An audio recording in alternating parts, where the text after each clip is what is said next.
Can you tell us when you first heard about the peace encampment? My husband was involved in the Somerville Producers Group, which was a group of people that were doing videotaping stuff around Somerville. And they were all kind of left-wing stuff, and I kind of started hanging out with the same group because after the shows they'd go out to the bar and we'd go drinking and stuff. And somebody asked me, I had been doing a lot of photography at that time, if I would take some stills, black and white stills of the group, because they had lots of video, but they were looking to put stuff up in the studio, shots of them, and so I started taking those pictures. And Martha Mollison was in that group, and she talked to all of the women in the group and asked them if they'd come to a meeting. So we, one evening, went to this wonderful house in Somerville. It is the house that Alexander Graham Bell made the first phone call to. So it's a historic house. It was also a commune, and I came from this Catholic, straight background. I didn't even know what the word feminism meant when I walked into this door. And here we are in this big commune room with all these really comfortable, funky chairs. And there was Martha, and her roommate was Kathy Davis was there. Claire Beach was there. Laura Barrett, who was worked for the Somerville newspaper, so I thought, I had seen her in print, so she was pretty impressive to me. Judy Kellerman. Who else was there? I don't know, maybe a couple, I think Glennis Lohman was there, a couple of other women. And Martha just starts off with, okay guys, somebody's trying to buy a piece of land up in New York, and I think we should contribute to that thing. And I'm thinking, I don't have a pot to piss in, So she's got passing the hat, and I'm like, I got $7 or something in my pocket. And I'm like, and I didn't even want to give it all. So anyway, we actually contributed to the land, so which makes me, when I think about it, really feel like we were really right there from the start. And then Martha talked about Greenham Common, and these guys were all talking about the videotaping, and I'm thinking, I've never touched a video camera. I don't actually have any desire, because I see the people that touch video cameras actually get addicted to them. So I don't want to have any part of this whole thing.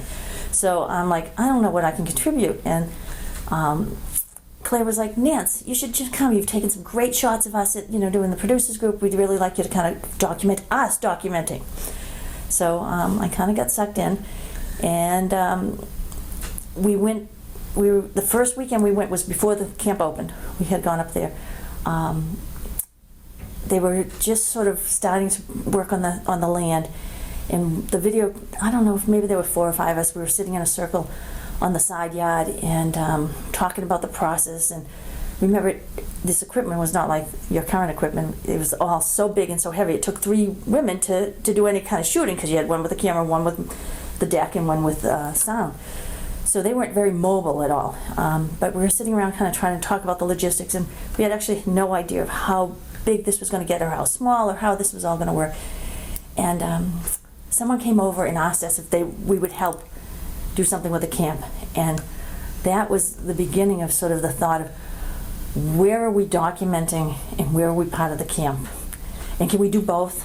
And how do we each decide on which piece we were going to be? And this was part of Claire's process.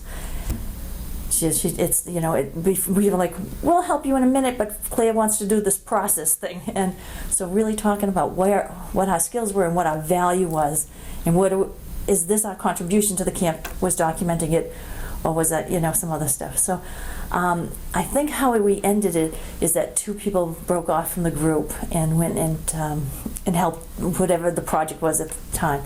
But it was a constant struggle for me, and I think for all of us in the video collective, was, how do we, it's hard to separate the two. How do we separate the two? How do we also feel part of it? And how do we not get sucked into just doing the action and not doing what we had considered our jobs to be, which was documenting it. So it was a long struggle. And I don't know if we ever finished it.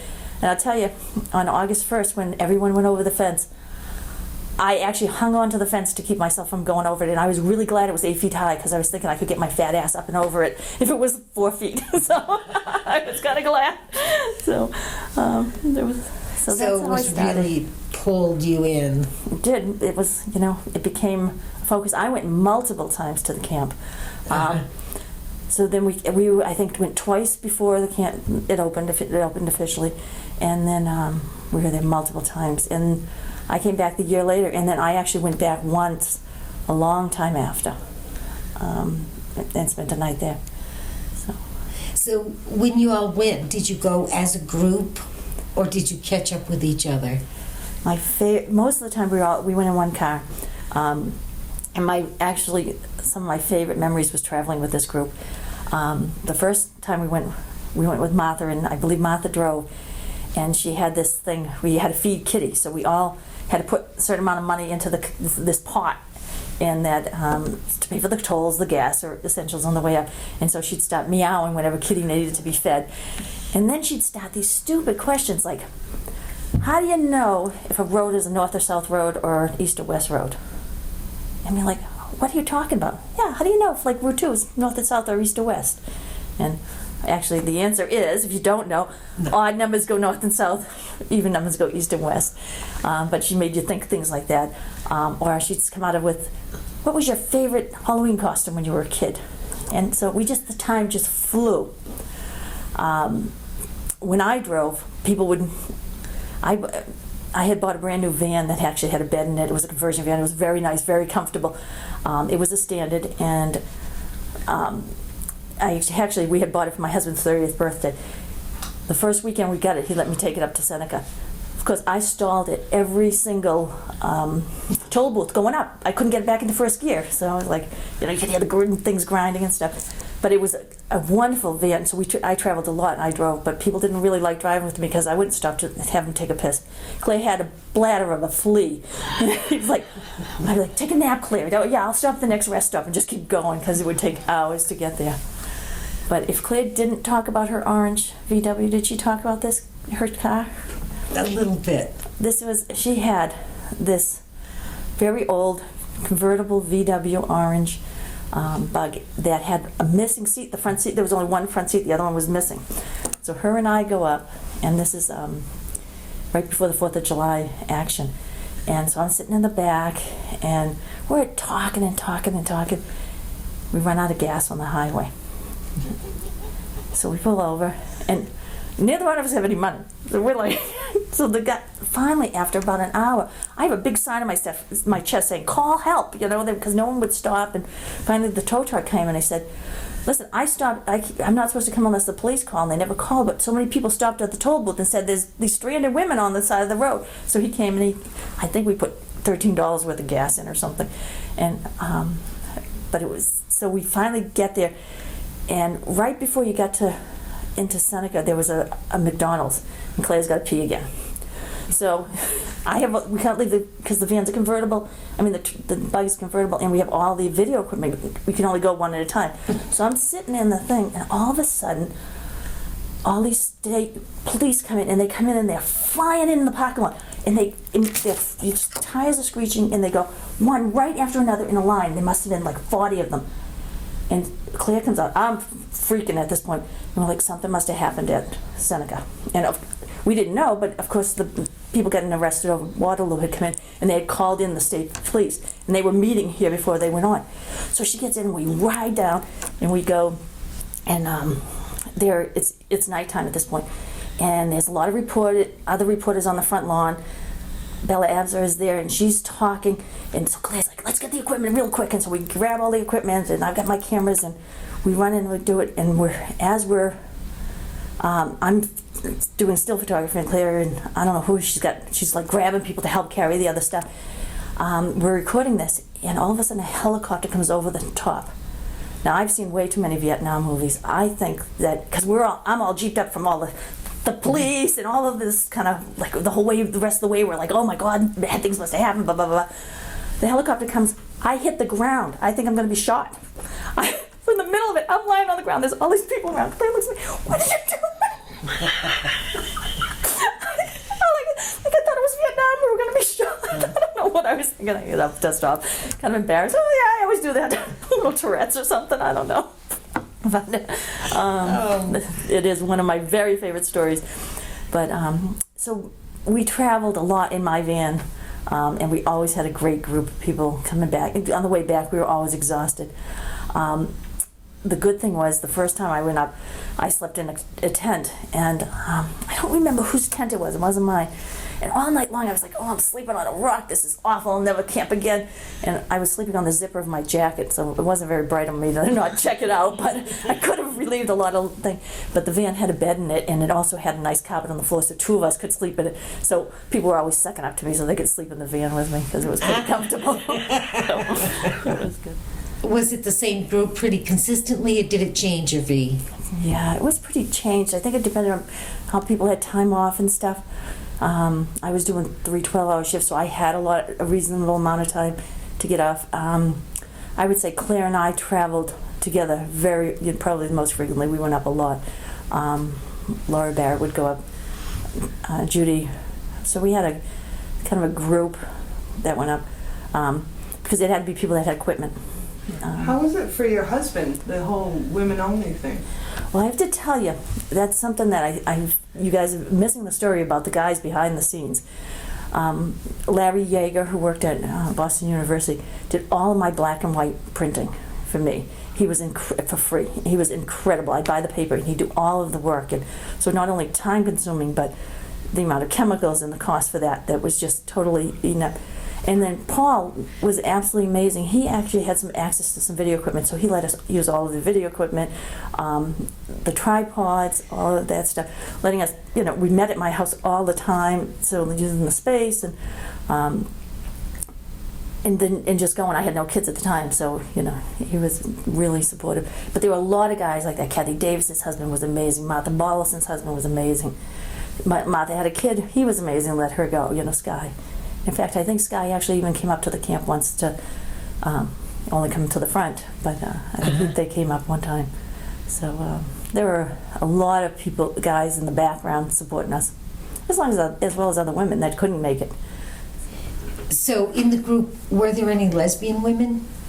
Yeah, now remember, I come from this Catholic background, and I don't know any lesbians. And I remember one time we had a meeting at my house, and Paul's like, Nance, I think there's more lesbian than straight women in that group. I'm like, I think you're right.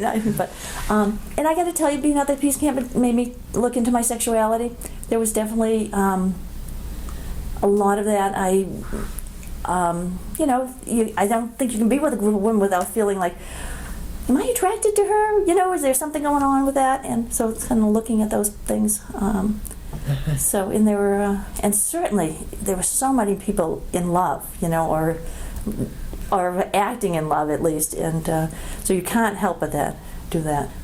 And definitely, what happened was with all of us, we all got our periods at the same time too. So we were all on the same cycle. It was amazing to me. The Women's Peace Encampment for a whole year, I could call up anybody and say, "So what's going on with you right now?" The Women's Video Collective. Sorry. Yeah.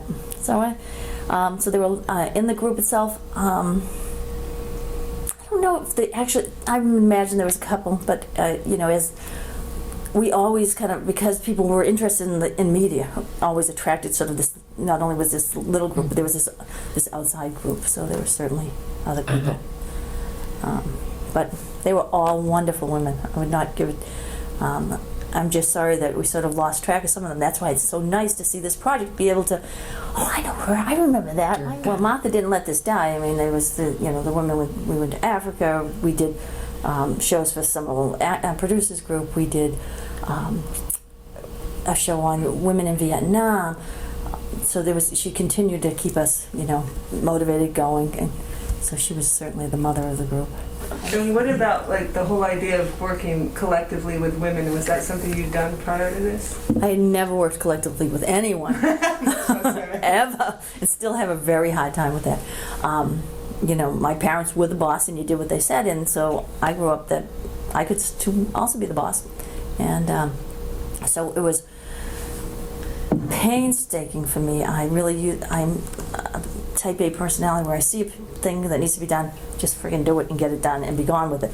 And if you have to go through the process, it was equivalent to shooting. It was torture. I struggled with that, and I became stronger for that because I learned so much more about making sure that not just the loud voices get heard, but everybody's voice gets heard and they have opinion.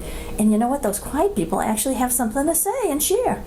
And it has made me, I'm a boss now, and it has made me a better boss because I can, from that stuff I learned. as much as I would, like Claire would say the word process and I'd groan. It was like, that's how it worked. She'd go, oh, please, no process. You know? And I'll give you a perfect example. Is once when we, Stronger Than Before was getting ready, how do we do the credits at the end? Now, in a man's world, the credits are alphabetical. Seems to me that would be logical to be done with it, okay? Maybe because my last name began with a C, I'd be at the top. I don't really care, you know? But it took us such a long time to kind of figure out, and I can't even actually remember how it ends, Stronger Than Before the credits, but it was a lot of, you know, should it be people that did the most actual camera work, or the people that did the most editing, or the people that schlepped the equipment, you know, but didn't actually do any filming. So there was a lot of that, but it really made us think about how everybody brought some sort of piece of value to it. And so it did have, the process really did work. It just was long. I'd like a shorthand, Cliff Notes of the process. Yeah. At the time, did you think it worked, or at the time were you just frustrated by it? I was frustrated when it started, when I know that I was happy at the end, that I thought that it really did bring us, it was the circle of who we were, that everybody had a piece in this, and that, and it's hard to let go, saying, I did most of that, I should have my name up first. It really is hard to say, yeah, I did, but the piece you did with actually just as much value, and you should get just as much credit. So, but it was hard. I think that was really, it was a long, slow process. I know we had a process on sort of coming out with the Women's Video Collective. I don't remember that being torturous, because we were all kind of enough new, and I was willing to go along with anything at that point. Claire came from a psychology background. So she was doing some sort of psych stuff, like counseling, something like that. So she was certainly the spearheader in that. But Martha, having lived in a commune, you know, was used to that. I mean, you know, they had a little thing on the refrigerator that said what your chores were. You know, you kind of spun the thing and you got whatever you were doing. So they were much more used to that. Mm-hmm. Even though I had 7 brothers and sisters, we all sort of, this was your son. There was no process. You never negotiated anything. You just did. But it was like a marriage, bringing these women together. You know, everybody came from different backgrounds, different wants, different needs, and how to work those pieces in to make. But I don't remember any of us ever fighting at all. You know, there was never. No one cried. There was no backstabbing. There was no mean words. Tell us about making the slideshow. What were you? Dorothy Emerson, and I don't know where she ended up, but she, and I don't know. I don't even remember how this all started. I had been taking both slides in black and whites. These are pre-digital days, obviously, and I had quite a collection. And she came to me, I know she started this, that, you know, she wanted to do a slideshow that they could use at colleges. At that time you couldn't send video over to Europe because it didn't convert. So also they wanted to be able to send it over to Europe. So her and I sort of put together, she got stuff from Jeb and Catherine Allport, and some of the other women's video, Ellen Shub. To me, getting to meet Ellen Shubes, Catherine Allport, Jeb, these women were making a living doing photography. It was just costing me money to do photography, you know. And so they were amazing to me. I was like a little puppy after them. So how do you market your stuff? So how do you charge it? How do you get the releases? How do you do this? So I learned a lot from those women, and they were very patient with me. Not always, but most of the time. But so, you know, she came by and we put this together, and I don't know how she got funding, because she bought the carousels, she, you know, made dupes of the thing, she wrote the entire script, she had to put on an audio tape, and then in this slideshow went everywhere. We gave one to the Encampment, lots of the colleges used it and, you know, shipped it back. We certainly sent one to Greenham Common. In that slideshow got much more play than Stronger Than Before, to be honest with you, because it went so many places. And when you started when you knew you were going to be shooting photographs, did you have any sense of what you were going to do with them, or where they would end up, or what they were for? At the time I was doing them, mostly was for me, but it was also to document the Women's Video Collective. It was really to sort of document this historical thing. Now, once I got on the camp, there were so many things to photograph. I knew that everybody was doing like the actions, so I really tried to do a little bit about the life at the camp, because that was most fascinating to me, to be honest with you. You know, whether we were looking at the outhouse, they didn't call them potties, they called them something else. Porta-janes. Porta-janes, whether it was a line of porta-janes, you know, that was painted beautifully around them, to all of the art stuff that women were doing, making the stuff, the signs, the webs were a fascination to me. So I spent a lot, I think if you look at my photographs, you'll see a lot of sort of the life at the camp, because it was, to me, all of these women living together, cooking in that pit for all of those women. And the Buddhist nun made tempura. I've never even heard of tempura, much less have it. And to this day, every time I go anywhere and have it, I think of her and think, oh my God, this is nowhere near as good as hers was, but boy, is it good. And to cook for that amount of people and take turns. And, in my house, we fought about the dishes all the time, and here they were, these people doing dishes constantly, and caring about the earth and recycling and doing those things, composting. It was a little city. And then on the other side, you had this, the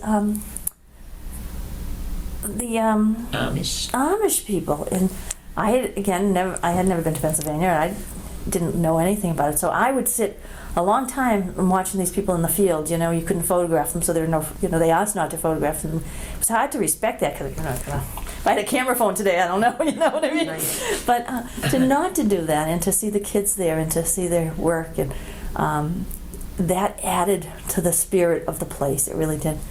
It absolutely did. And then when they did the opening ceremonies with the Indian women, I can't remember what nation they were, but she was so respectful of the earth. It was you couldn't help but get the peace encampment into you. It just became part of your spirit. It was really pretty fascinating. Actually, there were 3 things that happened at the camp that to me was amazing. One was the women that weaved themselves together and then climbed over the fence, except I don't think they anticipated that their weavings were going to get caught in the barbs of the fence, and how long it took them to get over. And actually, I was worried a lot about them getting hurt, because they kind of got hung up on the thing. But so that was I kept thinking about these poor people on the other side of the fence, the army people that were taking down this stuff day after day after day. But there was also one where they did a very slow walk of death that was very moving and really brought tears. And I tried not to get too involved in the protests themselves, because I really did want to document it. But they asked about, on the Pillowcase project, to all of us to paint our dreams and nightmares of nuclear war. And I had done one. My fear was that I would be somewhere when it would happen, and the people I love, my husband or family, would not be near me, and I wouldn't be able to get to them. And so to do that and to hang that on the fence was pretty powerful for me. And I wonder where all the pillowcases ended up, because they were just miles of pillowcases. It was pretty amazing. I don't even know where they got all these white pillowcases from. The other thing was that an action that they would put their hands in paint and put it on the thing, and then you'd come back the next day and you'd see where it was painted over, and then they'd do it all over again. And I just always thought to myself, oh my God, how frustrating. These people must be painting this all the time once these women left. Where were they doing their handprints? At the yellow line. At the yellow line, the gate, and they would do this whole dance on the yellow line, because you weren't, if you crossed the yellow line, you were in trouble. And they just weave along the line and just went 1 foot over, 1 foot back. So the amazing art and creativity was just phenomenal to watch. One time when you talked about driving back and forth, one time we oftentimes when we'd be coming back to Boston, we'd pick up a hitchhiker, sort of somebody that was leaving the camp that needed a ride somewhere. We took this woman, I think it was to Syracuse, and she was all dressed in black, and she was doing a reenactment of some, I can't even remember what woman she did. Gage. Jocelyn. What is it? Matilda Jocelyn Gage? It was Gage. And we gave her a ride back, so we got a chance to have her one-on-one for a long time. She actually left her beautiful black hat in my van. I had to mail it back to her. And we had done a series of 4 postcards of the Peace Encampment. They were my photos that the Women's Video Collective had done it to raise money to pay for tapes. I can't remember why we were doing it, but anyway. and she wanted me to sign my postcards to give to her grandkids. So here I'm thinking, this wonderful woman, what's my autograph? Who cool am I? You know? Just for me, not having ever camped, you know what I mean? I'm like, you use a Potter Jane. I'm like, what are you people crazy? To really eat vegetarian only. There was a lot of walking. There was sort of a lot of physical piece to it, you know, as well as the traveling and the all of the other stuff that it physically pushed me, mentally pushed me, because when I was back, I was thinking about the camp all the time, and it drew you. It absolutely drew you. Do you remember any of the songs? I do, but you don't want me to sing. You so don't want me to sing. But when I was looking at the DVD, you know, I'm like humming along, you know, but you so don't want me to sing. What about your family, your parents or your siblings? Did they know what you were up to that summer? Do you have conversations about it? Yeah, of course they all thought I left the reservation for sure. But there was a book about the Peace Encampment, and some of my photos were in it. And I remember, you know, I had dedicated one to my mom. I had sent her the thing, and she was. Now here, the whole time they're thinking, I know my dad. Every time there was any kind of protest on the TV, he'd go, "Look for Nancy, see if she's in there." You know, getting into trouble. And my mom showed it to all of her friends, so she was quite proud. But my husband's family had a harder time with the whole thing about being away with the women. I think. They just, first of all, I think that they weren't used to kind of having a strong woman in the family at all, and then have one that goes off, leaves your husband to go off and to do this kind of stuff, and then, you know, so they definitely loved me dearly, but thought I was a little odd. And to this day, I still get the "I think you're a little odd" kind of look sometimes. But So you were pushing a lot of boundaries. I was for me. Uh-huh. Yeah, and I was a little on the younger side compared to the other women in the Women's Video Collective.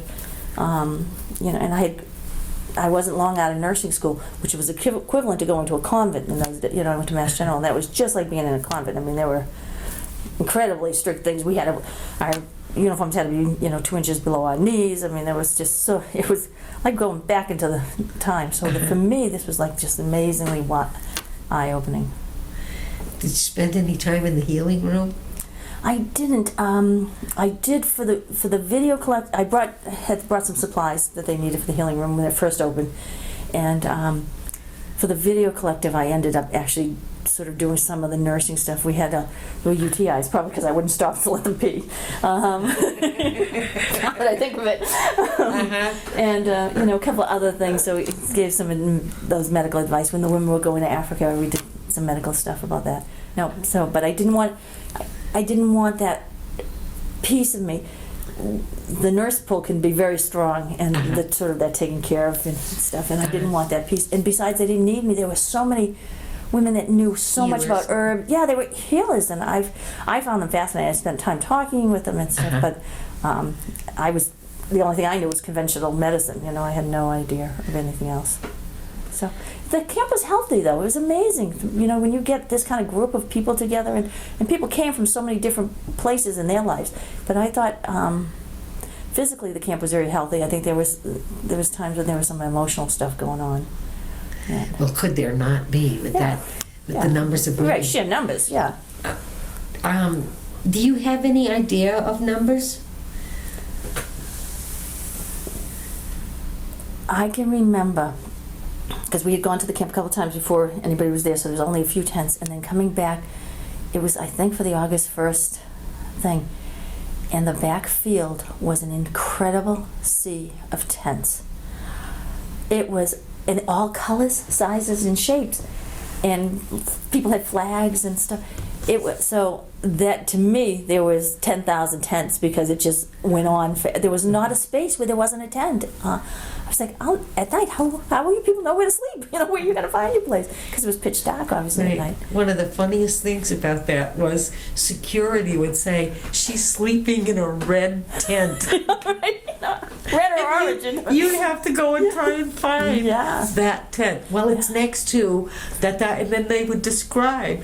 But you'd be there and it'd be scratching on all these tents. Yeah. We're looking for Janice. Yeah. Janice home. Right. You know, people Yeah. would be so upset. No. You know, but it was like, it I always was just thought a funny thing. The security people were very brave. Weren't I thought they were very brave. I really do. Yeah. Did you never got a chance to do security? No, my job was really to just do. Yeah. And I knew if I started to branch out, I would not be able to do what I was supposed to do very well. And I think I'm glad I did, because look at this, 25 years later, it's, you know, the photographs are still there, the slides are still there, the video is still there. Do you have a single favorite photograph? I do. It is of the great-granddaughter of Susan B. Anthony is holding an American flag, and it is a color photograph. I know And that. it is absolutely, and I sent it to Time Magazine, because on the Time Magazine used to have on the back of the cover would be like an amateur photographer's picture, and I sent it to them saying, you know, listen, I think this is, you know, so important, and they rejected me. Because I think it's the sky is blue, her red, white, and blue flag, she's beautiful. That's my favorite. Yeah. Over the years or after that time, did you do anything in terms of production with the photographs? Other people used them in books and stuff, but did you ever? No, but every once in a while, the clear blue, I'll get a call from somebody, you know, can we have permission to use your thing? And, you know, I never made a cent on any of these. And part of me's glad I never made a cent, that it was more important to get the word out than to make some money at the time. But, you know, Schlesinger has them, and sometimes they'll get a call from somebody at the Schlesinger, just, can we release them? And other people just sort of find them. But for me, they always come in bunches. Like somebody had called from the Schlesinger recently because they wanted to use it in a book. And then I was cleaning my cellar and I found the box, and then you guys came into my life, and it was just, and then somebody asked again about a photograph that was off the slideshow. I think that maybe, was there a Big Apple Dyke paper gave me $10 for a photograph once. I think that was the only photograph I ever sold from the piece of Encampment. But you know what? I thought of one other picture that I really like. Is the woman in the wheelchair with the sign that says "Build ramps, not bombs." It's one of my other really good pictures. Yeah. What about? Was there ever a point with either the actions or something at the camp where you remember feeling like women had gone too far, or you know, it wasn't okay what was happening? Or? There was a point where I didn't think women were always respectful to the townspeople, to be honest with you. The town had asked really that women keep the clothes on when they go into town and do stuff. And I wasn't there when it happened, but I remember the people coming back after that there were some women that were, I don't know whether there was a swimming hole that's where we sort of bathed, to be honest with you. And these guys were naked and then swimming, which was fine when they got in the water, but when they came out, they stayed naked and kind of were walking around and frolicking, and the town had gotten upset with that. And I think that, it was really important for us to respect the town. I mean, here you are, at this little town, and you're invading them with sheer numbers, much less, sheer numbers of women. So your traffic is increasing, your police are increasing, all the store, you had a shop in the store, the local store, so all of that increased for these people exponentially. And Right. I think that when there were times when groups, not the camp itself, but little pockets would not respect the town, I thought that was poor reflection for all of us. That was the only thing. But any actions at the thing, no. And had you had experience prior to that with demonstrations, protests, civil disobedience? No. So that the nonviolence training, I regret that I never went to the training because I photographed the training, so I could hear snippets, but I never actually did it, and I regret that in my life not having done that. But to watch, like they had this one day, and there's a photograph of it, the long line of women confronting each other, and how that worked, and it was pretty amazing that even when people got on the other side, went over the fence, there was never, people just went limp. There was never a struggle. I never saw anybody. The guards were respectful as well as the women. And what did you know about, say, nuclear politics or military, the U.S. military? Nothing, but Martha was very big on teaching us about the cruise and Persian missiles and why they were bad to have send them over to Italy, and how that there were volcanoes over where they were sending them, and that was going to make the silos unsafe. And she was and then what was on the base, everything was allegedly on the base, but about how long that they had been a storehouse for nuclear weapons, and how that even for the Manhattan Project, there was stuff there, and how the deers were white from the stuff. And so Martha was very big on making sure we remembered why we were there. And that was the information she shared prior to you going? Yeah, and continuous as more, So she was quite a mentor. Oh, yeah. Yeah. And then after that, we did, stuff in Boston. We photographed Boston when I was doing it. And there was when I was more on my own turf, I was much more comfortable being part of the protest as well as photographing. So, my husband had, when we got married, bought me a camera. Uh-huh. And I never had picked up. I had maybe 110 Polaroid ones or something, one of those little ones. So and he had done a lot of photography when he was in the Navy, and so on our honeymoon he taught me how to do some pictures, and then I fell in love with it. That I liked taking pictures from 3 different ways, like the overall view, a medium view, and then a really close up. That was me. To see how people reacted to the different levels, because most of us just see that medium view. We miss that overall view or the close-up view, and to kind of combine that was really that I liked a lot, And then when I didn't do a lot of black and white until I met Larry, because it was too expensive and too time-consuming, and was that Yeager? Larry Yeager, yeah, and. He was the one that I had met him through some of the producers group. He was the one that really taught me a lot about lighting in photography, because he'd be developing and stuff and saying, "Nance, this sucks. You can't do it like this. You know what I mean? I'm working too hard on your photos," and really helped me along. And then I was shooting most of them in the studio, where it has wonderful lighting, because you're lighting a set and stuff like that. Even though they might be a little bit. And the cameras would not be in direct light. I would, as they were setting up things, they'd be coming in and out of the light, and I would be able to take some really good, non-shadowy photographs. So I have some very nice photographs of that group. The good thing about me going to Peace Camp, and when it was before it started, was it was small, and I knew it was going to grow a little bit, but in my mind, if I had gone on August 1st the first time, I would never have gone back. I would have been panicked. It was so large. So and then photography. Kind of like what happened with me for the video collective. I ended up getting pregnant and moving north, and sort of didn't do a whole lot, and have recently picked it back up about a year and a half, 2 years ago. So doing a lot. And, I have a nice digital camera, but I miss film and slides. I just miss it. I don't think, I get thousands of digital stuff, but it just sits in a little thing, and if you have pictures, you're looking at them, you're seeing them, you're doing those kind of things. No, and you can delete stuff that you don't like, you know what I mean? So I don't care, I'll take 20 pictures and not care, because I know I'm going to get one before, because I was paying for this stuff, and it, film was expensive, and slide film was expensive, and processing, and so I would take one good photo. I find that people nowadays are much, if you're doing it where they don't see you taking it, but if you're putting a big camera up to your face, people don't want it. And that wasn't true 10 years ago. You know what I mean? You could take pictures of strangers. Now people. Do you think that's a political kind of? That is a statement. And it's so funny, because we're being photographed more than we've ever been in lot. You know what I mean? Now there's cameras everywhere that you don't see. But aware of. Yeah. And people fear. Yeah. The fear is much greater now. Yeah, and I don't blame them. And people are. Yeah. And I'm often with my kids, and that makes you whole different on when you're on your own and when you're with your kids. Your protection is so much different. And so. How old are your children? I have a 17-year-old who's into photography and videography, and a 9-year-old who is she is going to be her mom. She is just so funny and so smart. Beautiful thing. Oh, she is just amazing. She would have loved the Peace Encampment. She would have loved it, because we had the DVD, and to watch that, and my son goes from being in awe of me and just shaking his head, "Oh, Ma, I don't know," and so because then I was like, "Well, I worked in the camp without a shirt on," and oh, that is so gross. But that was the one and only time in my life that I ever worked outside in the sun without a shirt, and it was marvelous, wasn't it? Marvelous feeling. It just absolutely marvelous. Yeah.